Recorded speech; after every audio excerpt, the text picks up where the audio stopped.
Part 4. Marisa's Point of View. Saktong pag-uwi ko sa probinsya ay fiesta ngayon. Abala ang mga opisyales ng gobyerno para ihanda ang fiesta. Baragatan Festival ngayon at maraming palabas sa Kapitolyo. May mga tumutugtog na mga local bands tuwing sasapit ang gabi. Maraming aktibidad na ginagawa sa tuwing ginaganap ang festival. Binabandera nila ang kanilang gawang produkto katulad ng souvenirs na gawa sa kawayan. Ate Marisa. Isang mahigpit na yakap galing kay Megan. Na-miss talaga ako ng kapatid ko. Ginulo ko ang buhok niya. I miss you, Megan. Hinalikan ko siya sa pisngi. May pasalubong ako sayo. Pinakita ko sa kanila ang mga pasalubong ko galing Maynila. Nakalagay sa eco bag. Nilibre ako ni Tita Selena ng tiket sa eroplano pauwi at pabalik ng Maynila.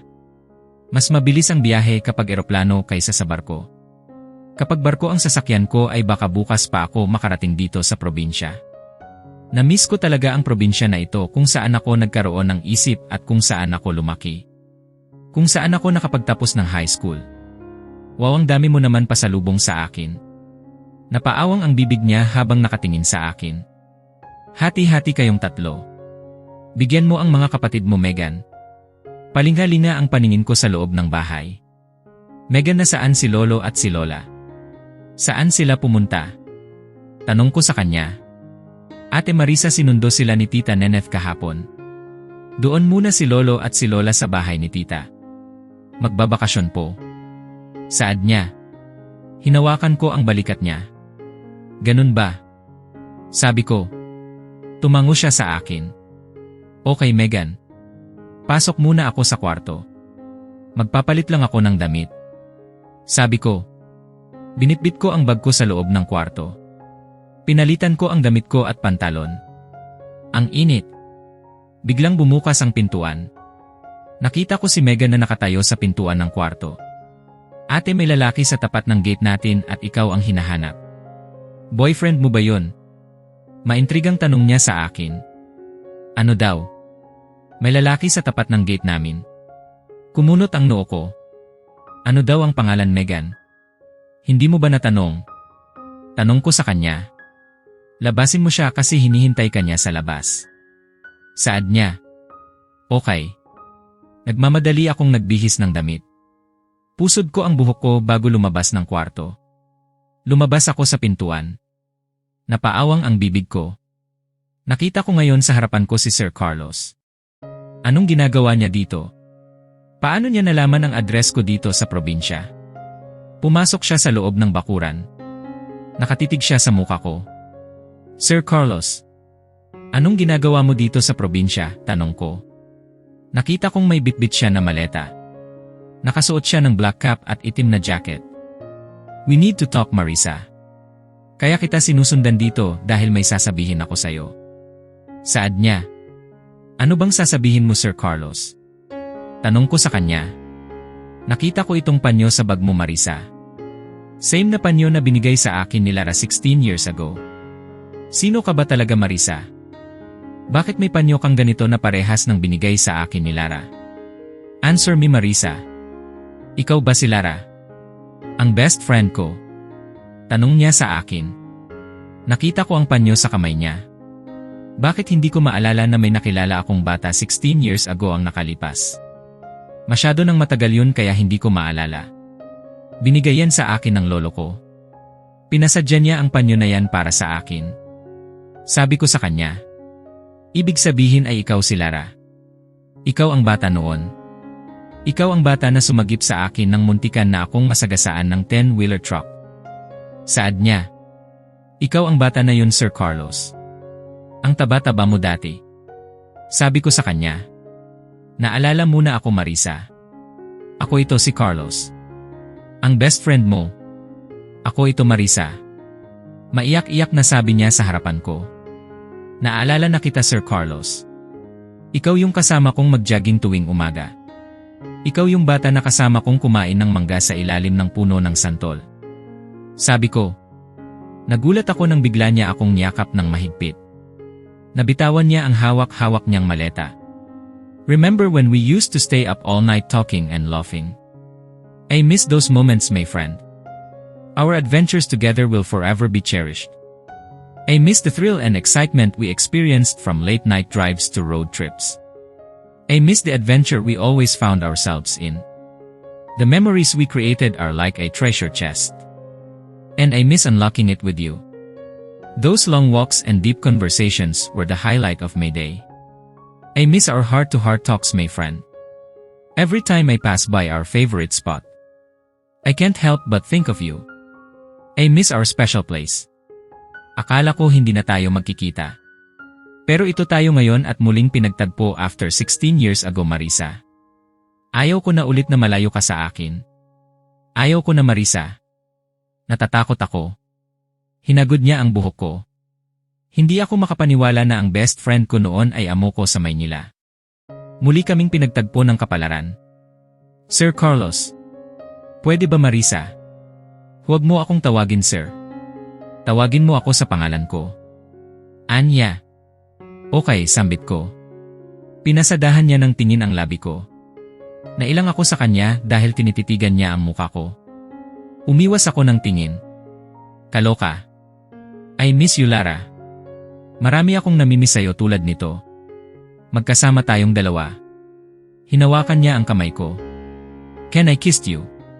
Nagulat ako sa sinabi niya. Bakit ang bilis naman, Carlos? Tanong ko. Kumunot ang noo niya. I love you, Marisa. Mga bata pa lang tayo ay alam ko na ang nararamdaman ko sa'yo. Mahal na mahal kita. Ikaw lang ang babaeng mamahalin ko. Saad niya. Napaawang ang bibig ko. Bakit pa natin patatagalin, Marisa? Hinawakan niya ang kamay ko. Ikaw lang ang laman ng puso ko, Marisa. Hindi mo lang alam kung gaano ako kabaliw sa'yo. Mahal kita. Bigla niyang hinalikan ang labi ko. Napapikit ako habang nilalasap ko ang labi niya. Ang sarap-sarap niyang humalik at nadadala ako. Hinapit niya ang baywang ko. Magkadikit ang katawan naming dalawa. Siya ang kusang bumitaw. Hinalikan niya ako sa noo. Hinawakan ko ang labi ko. Ang sarap niya talagang humalik. Bakit biglang namumula yun mukha mo, Marisa? May sakit ka ba? Natauhan ako bigla. Hindi ako makatingin ng diretsyo sa mga mata niya. Wala akong sakit. Sabi ko, kaya ka ba pumunta dito sa Samar ay para alamin ang totoo, Carlos? Tanong ko sa kanya. Yes, Marisa. Tama ka. Gusto kong malaman ang buong katotohanan sa pagkatao mo at kung totoo ang kutob ko na ikaw si Lara. Ganun na lang kadali sa'yo nakalimutan ako, Marisa. Tanong niya. Sa tinagal-tagal ng panahon, Carlos, kaya nakalimutan kita at marami na ang nangyari. Masyado pa akong bata noon kaya hindi kita matandaan.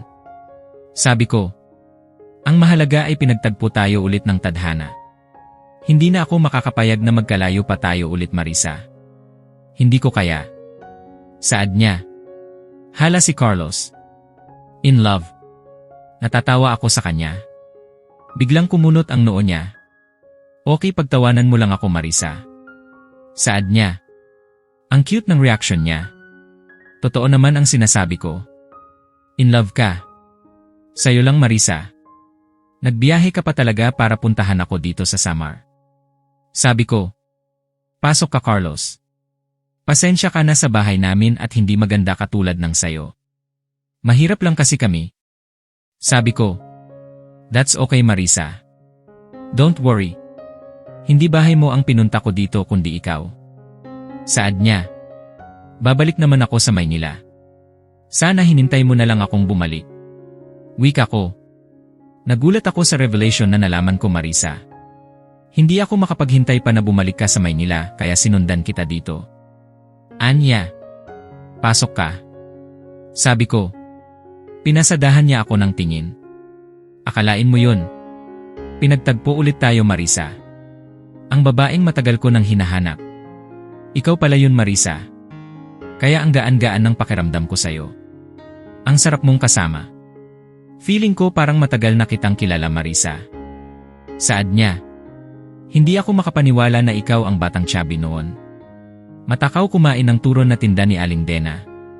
Sabi ko. Ikaw ang nagturo sa akin na mag-jogging ako at mag-exercise. Ibang-iba na ako, Marisa. Slim ba ang katawan ko? Anya. Nakita ko na ang katawan niya noon. Diyos ko, ang perfect ng katawan niya. Bigla tuloy nanunuyo ang lalamunan ko. Ang perfect talaga ng katawan ni Carlos. Ibang-iba na ang itsura ng kababata ko. Noon mataba ang tiyan at chubby. Pero ngayon, 6-footer ang tangkad. Maganda ang kutis. Ang kinis-kinis. At higit sa lahat ay may abs. I shake my head. Ang gwapo talaga ng kababata ko. Pumasok siya sa kwarto ko kaya nahiya ako. Wala si nanay at tatay dahil nasa kabilang bayan sila. Kaming dalawa lang ni Megan ang naiwan sa bahay. "This is your room, Marisa?" Tanong niya. "Yes." "Ano bang ginagawa mo dito, Carlos?" "Dito ako matutulog sa kwarto mo. Tabi tayo." Para talaga siyang batang umasta. "Ano? Ayaw ko nga. May isa pa namang kwarto sa kabila, Carlos. Doon ka na lang matulog." Sabi ko. Biglang nagseryoso ang muka niya. "Kapag bumalik tayo sa Maynila, Marisa, ay bubuntisin kita." Nagulat ako sa sinabi niya. "Nababaliw ka na?" Inirapan ko siya. "Tama ka.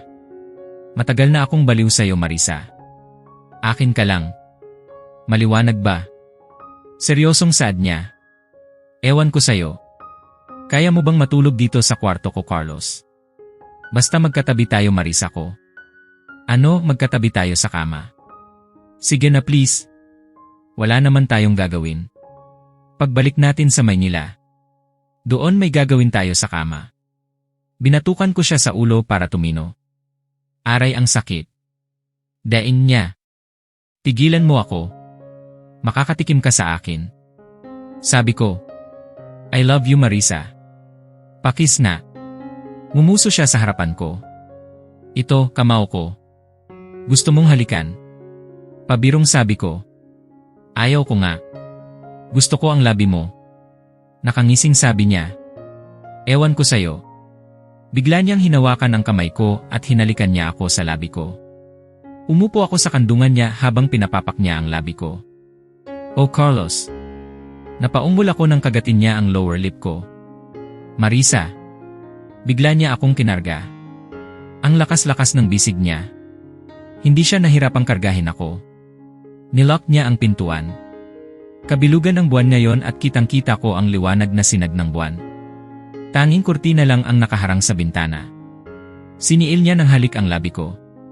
"Ang sarap talaga ng labi mo, baby ko. Nakaka-addict ka, Marisa." Hinalikan niya ako sa noo. Pinahiga niya ako sa kama. Pinasadahan niya ng tingin ang katawan ko kaya nahiya ako. "Hoy, Carlos. Bakit ganyan kang makatitig sa ano ko?" Tinakpan ko ito gamit ang kamay ko. Inalis niya ang kamay ko. "You're so really beautiful, Marisa." Mapupungay ang mata niyang nakatingin sa akin. At nang gabing yun ay nangyari ang pag-iisang katawan namin. Magbibihis na ako. Gusto ko nang matulog. Sabi ko. Humiga ako sa tabi niya. Niyakap niya ako ng mahigpit.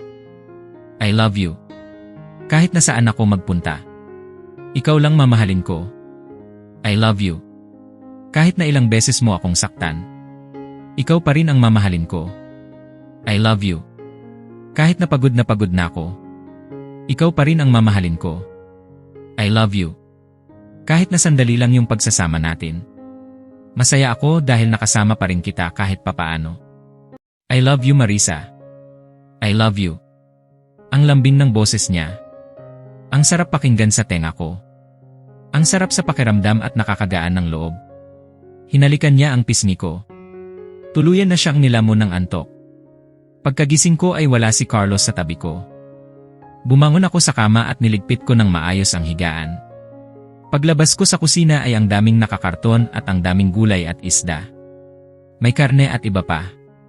Nakita ko si Carlos na nagsisibak ng kahoy sa labas. "Good morning, Ate Marisa."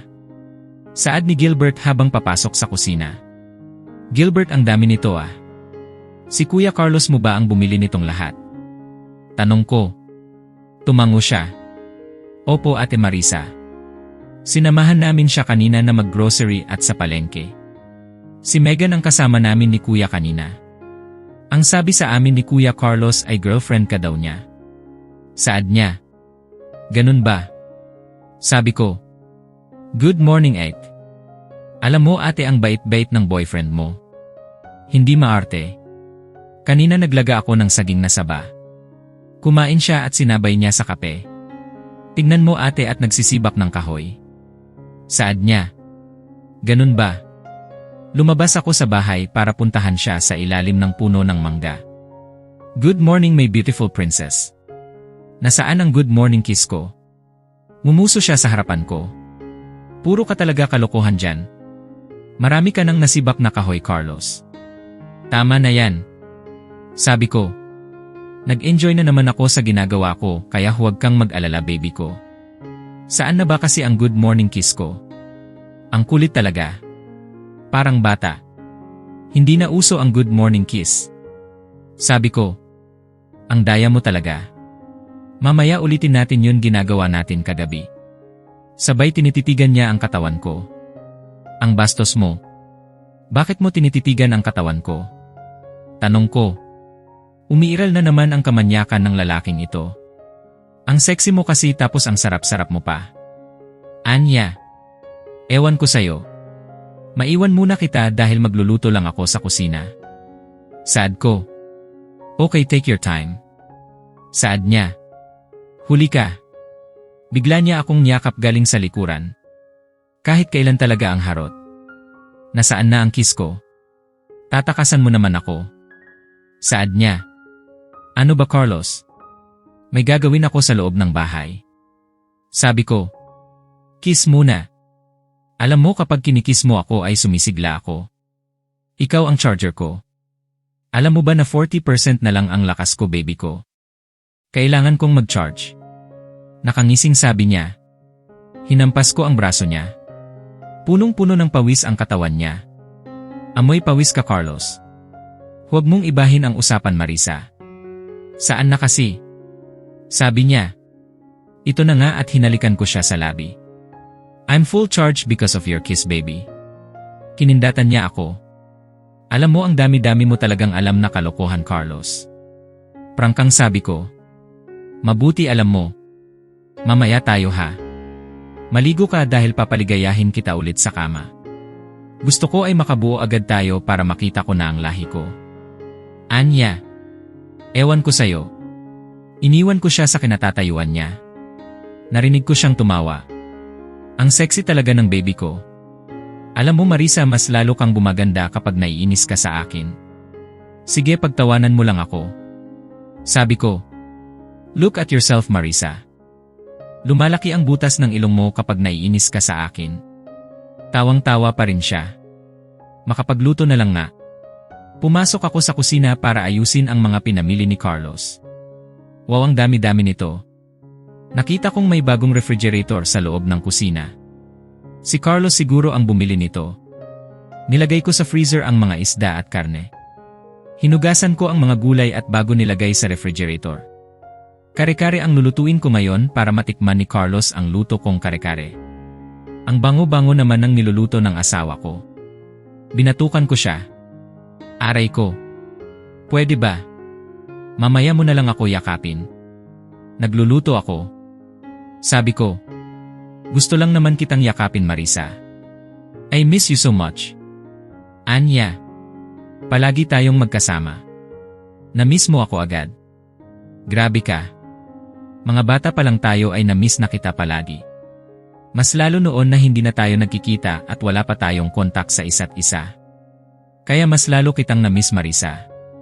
Saad niya. Palagi mo na akong kasama Carlos. Sabi ko. Aasawahin na nga kita para akin ka na talaga Marisa. Sabi niya. Pinisil ko ang ilong niya. Akala ko habang lumalaki ka ay mataba ka pa rin Carlos. Ang gwapo mo na ngayon. Palagi akong nag-e-exercise. At nagpapagwapo talaga ako para sa kababata ko. Para kapag nagkita kami ay hindi na ako mataba. Saad niya. Okay gwapo ka na. Sabi ko. Hindi ka magsisisi na ako ang minahal mo Marisa. Dahil ipaparanas ko sa'yo ang magandang buhay. Pangako yan. Sabi niya. Thank you Carlos. You're welcome. Anya. Marisa's point of view. Kanina ko pang napapansin na wala ang mga kapatid ko dito sa loob ng bahay. Saan kaya pumunta ang mga yon? Kinagat ko na lang ang labi ko. Megan, Gilbert. Nasaan na kayo? Umalinggaw ang boses ko sa loob ng bahay. Kanina ko pa kasing napapansin na hindi ko nakikita at hindi ko naririnig ang mga boses nila. Walang sumasagot sa akin. Anong nangyari? Huli ka. Halos napatalon ako dahil ginulat ako ni Carlos. Kinikiliti niya ang baywang ko. Halos malaglag ang puso ko sa sobrang kaba. Alam mo yung tahimik ang paligid tapos bigla-bigla siyang nanggugulat. Kaloka. Ano ba Carlos ang pumapasok sa isip mo?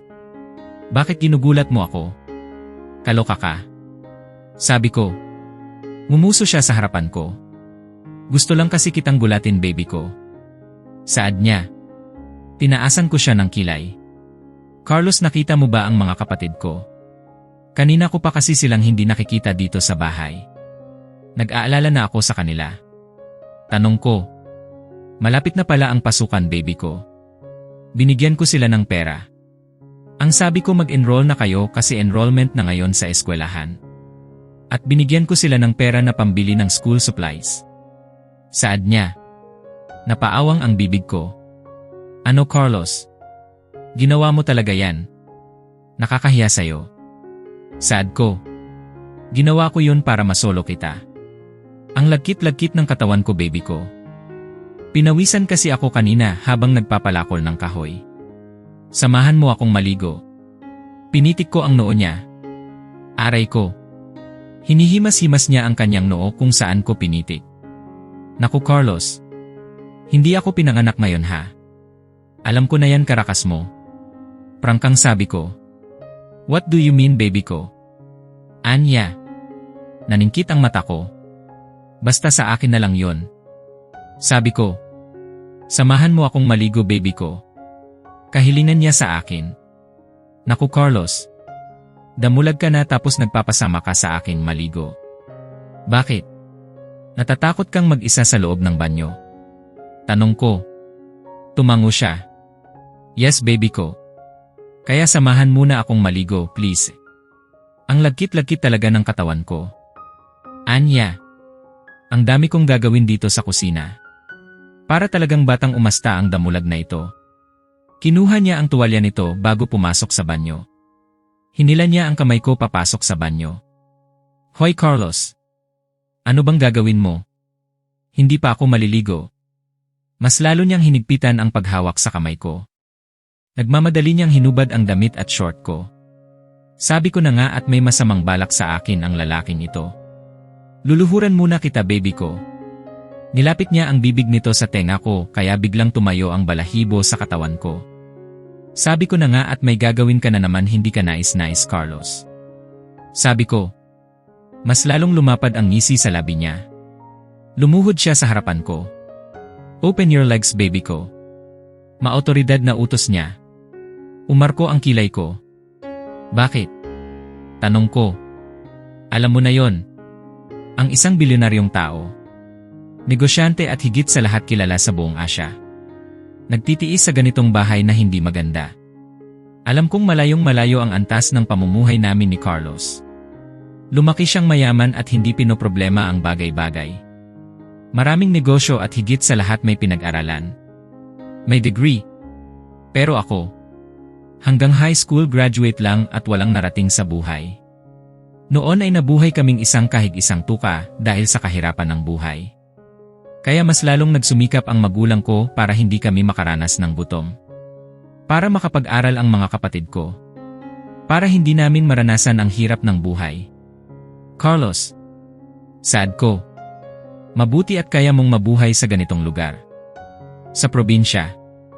Alam kong hindi ka sanay sa ganitong pamumuhay dahil lumaki ka sa Maynila. Natutuwa ako sa kanya dahil pinapakita at pinaparamdam niya sa akin na mahal niya ako. I'm so blessed because of him. My childhood friend.